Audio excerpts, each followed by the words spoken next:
عرض سلام دارم خدمت همه شما همسفرهای همیشگی موشکا. آقا این زهری که ولی فقیه کوف کرده خیلی بد زهریه، همینجوری داره تو امها و احشاء ولایت جلو میده و روده و شکمبه عظما رو میدوزه به باقی اعضا و جوارحش. ببینید شربت مداری از مسیر زهر تو اندرونی ولایت چه گزارشی تقدیم کرده. همین اخیراً رو شما نگاه کنید، آقای ابوطالبی خب ایشون نماینده ما در سازمان، نماینده ما هستن برای سازمان ملل. میگن ما ایشون رو اجازه ورود نمیدیم به خاطر اینی که در تسخیر اعلان جاسوسی دخالت داشته. ببینید شما از این طرفی ها مثلا فرض کنید بنیاد عربی که ساختمان 36 طبقه مراسمان 36 طبقه متعلق به جمهوری اسلامی در منهتن نیویورک اینو تسخیر کردن. ببینید اولا من این عرض بکنم قیمت این ساختمان این آسمان خراج 5 میلیارد دلاره اونطوری که خودشون اعلام کردن. و ببینید در مقابل در جریان توافقنامه ژنو از 100 میلیارد دلار دارایی‌های بلوکه شده‌ای که مال خود ماست فقط 4.2 میلیارد دلارشو میخوام پرداخت بکنم. خیلی نمونه‌هایی از این دست. بله تشکر میکنم آقای شریعت مداری از ما. وقت برنامه‌مون محدود هست. چرا قطع کردی پس؟ ترسیدی کلکسیون بحرانای ولایت تو روحیه بسیجی‌ها تاثیر مخرب بذاره؟ آخه زرزرقامی نمیگی بسیجیه میره کیان شربت مداری رو میخونه و از درد اصلی عظما سر در میاره؟ چند هزار عضو مجاهدین در کشور عراق تحت حمایت کدام کشور هستند؟ بله به این ترتیب شربت مداری از جیگر و قلبه زهرمال سیدعلی شروع کرد و رسید به قلب قضیه که بدجوری عظما رو تو حول و بلا انداخته. اما حالا بشنوید از ادامه برنامه تیویدیش که بعد از قطع حرفای شربت مداری میره سراغ تافتونی به نام محبیان تا به زور آب قند اقتدار فشار بسیجی ها رو بالا بکشه. من معتقد هستم که وضعیتی که الان داریم از این جهت هستش که امریکا کاملا پذیرفته که یک واقعیتی به نام ایران رو باید بپذیرد، نه حقیقتی به نام ایران، واقعیتی رو به نام ایران. و الان ما باید اگر درست بتوانیم تبیین کنیم شروع هر گونه گفتگو و تمایلی که اونها داره اعلام میکنن، حالا چقدر صادقانه است غیر صادقانه است من وارد بحثش نمیشم، این نشان دهنده قدرت جمهوری اسلامی ایران است. اما از اون جایی که زهرخوران عظما جایی واسه خالی بندی و ادا و اطوار باقی نذاشته، 2 جمله بعد کار همین کارشناس منگل تیوی ریشم به آزاری میکشه و بند و آب میده. ما 2 راه پیش رو داریم.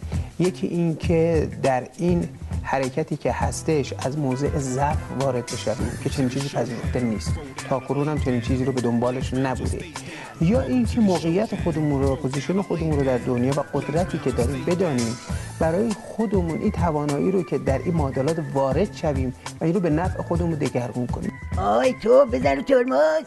ببین تو رو چه به چرخوندن معامله؟ برو کمر ولی فقیه تو بچرخون که تو جریان نرمش ذلیلانه بدگیری اثبات کرده.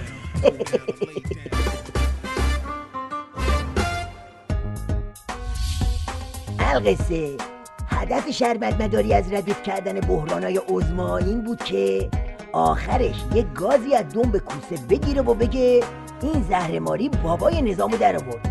عین تزهمون کجا دارید میبرید ما رو؟ نگاهی به روندهای سیاسی در واشنگتن نشان می‌دهد طی ماه‌های آینده باید منتظر ماجراها و پرونده‌های مشابه دیگری نیز بود. ریل هسته‌ای برای قطار دیپلماسی آمریکایی بیش از حد مستهلک شده و ریل گذاری جدیدی نیاز دارد.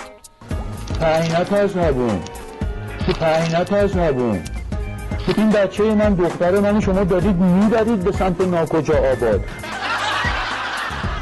حالا جواب کوسه رو از حلق این یارو دیپلمات تروریست کپک زده نظام بشنوید که تیر ارسالی از شربت مداری رو برمیگردونه تو صورت عظما.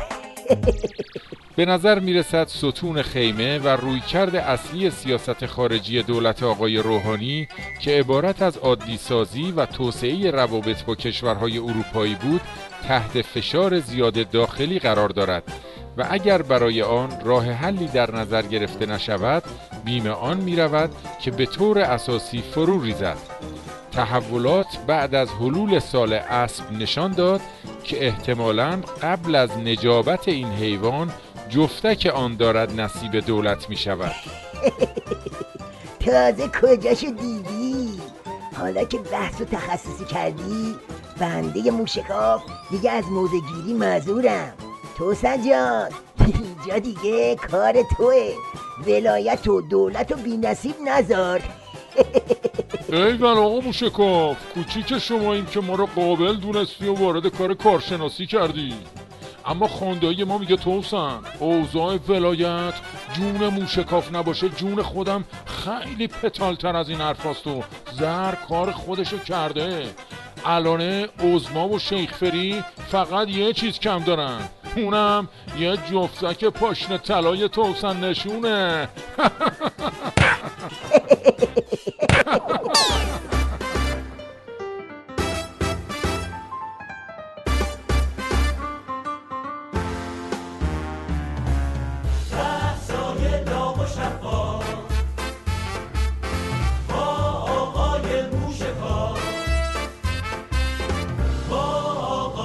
موشکاف